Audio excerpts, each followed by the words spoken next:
നമസ്കാരം, എല്ലാവർക്കും പുതിയൊരു വീഡിയോയിലേക്ക് സ്വാഗതം. ഇന്നത്തെ വീഡിയോ വളരെ ചെറിയൊരു വീഡിയോ ആണ്.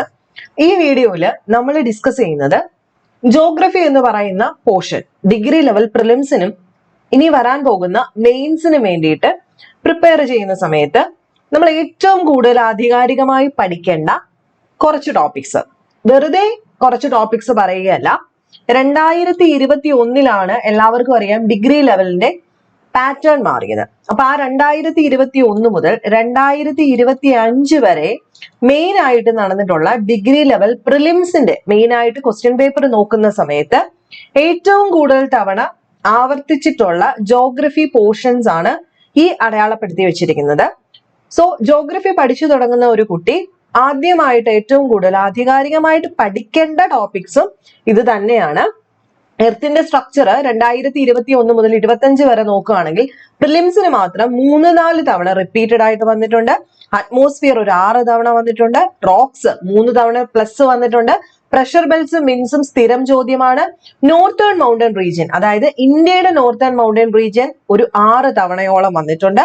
റിവേഴ്സ് സ്ഥിരം ചോദ്യമാണ്. നോർത്തേൺ ഗ്രേറ്റ് പ്ലെയിൻ സ്ഥിരം ചോദ്യമാണ്. ക്ലൈമറ്റിൽ നിന്നും ഈ തൊട്ടടുത്ത വർഷങ്ങളിലായിട്ട് ഒരുപാട് ചോദ്യങ്ങൾ വരുന്നുണ്ട്. അപ്പം നമ്മൾ ഏറ്റവും കൂടുതൽ കൃത്യമായിട്ട് ആദ്യം പഠിക്കേണ്ട ജോഗ്രഫി ടോപ്പിക്സ് ആണ് പറയുന്നത്. ഈ ഹോട്ട് ടോപ്പിക്സ് എന്ന് പറയുമ്പം നമുക്ക് സിലബസ് കംപ്ലീറ്റ് ആയിട്ട് പഠിക്കാനുള്ള സമയം കിട്ടാത്തപ്പം ഏറ്റവും കൂടുതൽ തവണ റിപ്പീറ്റഡ് ആയിട്ട് PSCക്ക് ഇഷ്ടമുള്ള മേഖലകൾ ഓരോ ടോപ്പിക്കിൽ നിന്നും സെലക്ട് ചെയ്ത് അതിനെ പറ്റിയിട്ട് കൃത്യമായിട്ട് പഠിക്കുക. ഈ എർത്ത് സ്ട്രക്ചർ പഠിക്കുന്ന സമയത്ത് കൃത്യമായിട്ട് പഠിക്കുക എന്ന് പറഞ്ഞു കഴിഞ്ഞാൽ ഉദ്ദേശിക്കുന്നത് റാങ്ക് ഫയൽ നോക്കിയിട്ട് ടോപ്പിക്സ് പഠിക്കുക എന്നുള്ളതല്ല. എർത്ത് സ്ട്രക്ചർ എന്ന് പറയുമ്പോൾ നിങ്ങൾക്ക് 9ാം ക്ലാസ്സിൽ SCERT ടെക്സ്റ്റ് ബുക്ക് വായിക്കുക.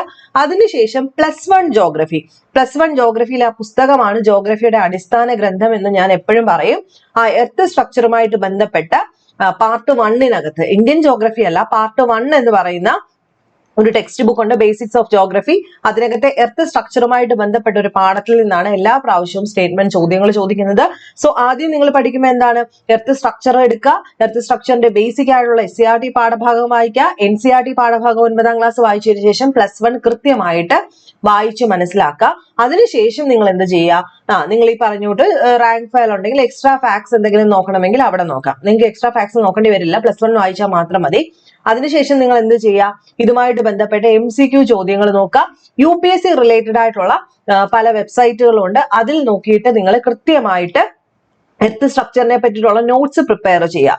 അങ്ങനെ ചെയ്യുമ്പോഴത്തേക്കും എർത്ത് സ്ട്രക്ചറിനെ പറ്റിയിട്ട് കംപ്ലീറ്റ് ഡേറ്റ നിങ്ങൾക്ക് കിട്ടും.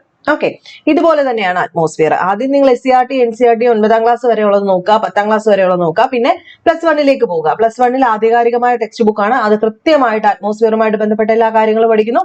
അതിനുശേഷം നിങ്ങൾ എന്ത് ചെയ്യുന്നു, പ്രീവിയസ് ക്വസ്റ്റ്യൻസ് എന്തെങ്കിലും ഉണ്ടെങ്കിൽ അത് നോക്കുന്നു. അതിനുശേഷം നിങ്ങൾ UPSC റിലേറ്റഡ് ആയിട്ടുള്ള സൈറ്റുകളിൽ നോക്കിയിട്ട് അറ്റ്മോസ്ഫിയറുമായിട്ട് ബന്ധപ്പെട്ട നോട്ട്സ് കംപ്ലീറ്റ് ആയിട്ട് നിങ്ങളുടെ രീതിയിൽ ഷോർട്സ് ആയിട്ട് എഴുതുക.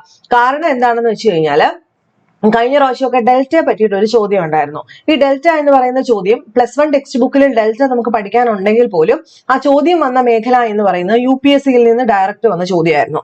അപ്പൊ നമുക്ക് അത് ആധികാരികമായിട്ട് നോക്കുന്ന സമയത്ത് തന്നെ കൃത്യമായിട്ട് കിട്ടി. ഡെൽറ്റയെ പറ്റിയിട്ടുള്ള ആ ചോദ്യങ്ങൾ മുഴുവൻ തന്നെ UPSCക്ക് ചോദിച്ച അതേ ചോദ്യം. അപ്പൊ UPSCയുടെ നോട്ട്സിനെ നിങ്ങൾ ഡിപ്പെൻഡ് ചെയ്യുക ഡിഗ്രിക്കാര്. അതുപോലെ ഞാൻ ഒന്നും കൂടെ പറയാം, ആദ്യം പഠിക്കേണ്ട ഒരു 8-7 ടോപ്പിക്സ് ആണിത്. ജോഗ്രഫി ഉറപ്പാണ്. Earth structure, 2 atmosphere, 3 rocks, 4 pressure belt and winds, 5 northern mountain region, 6 Indian rivers, 7 Indian northern great plain, 8 climate, Indian climate. ഈ 8 ടോപ്പിക്സ് പഠിച്ച് നോട്ട് കൃത്യമായിട്ട് ഒരു 2 ആഴ്ച കണക്കാക്കി പഠിച്ചു വെക്കുക. അങ്ങനെ 5 മാർക്ക് നമുക്ക് ഷുവർ ഷോട്ട് ആക്കാനായിട്ട് സാധിക്കും. ഇതുപോലെ 21 മുതൽ 25 വരെ ഓരോ മേഖലയിലും റിപ്പീറ്റഡ് ആയിട്ട് വരുന്ന കാര്യങ്ങളുണ്ട്. നമുക്ക് ഓരോരോ വീഡിയോയിലായിട്ട് അത് ഡിസ്കസ് ചെയ്യാം. അതുപോലെ ഇതിന്റെ റിലേറ്റഡ് ആയിട്ട് വരുന്ന SCERT ചാപ്റ്റേഴ്സിന്റെ ലിസ്റ്റ് വേണമെങ്കിൽ താഴെ ഒന്ന് കമന്റും കൂടെ ചെയ്താൽ മതി. ഞാൻ ഓൾറെഡി പറഞ്ഞിട്ടുണ്ട്, ഇപ്പൊ ടെക്സ്റ്റ് ബുക്ക് മാറിയിട്ടുണ്ട് SCERTയുടെ, അപ്പൊ അതും കൂടെ ഇൻക്ലൂഡ് ചെയ്ത് നിങ്ങൾ പഠിക്കുക. ആർക്കെങ്കിലും അറിയണമെന്നുണ്ടെങ്കിൽ താഴെ ഒന്ന് കമന്റ് ചെയ്താൽ മതി. നെക്സ്റ്റ് വീഡിയോയിൽ കാണാം.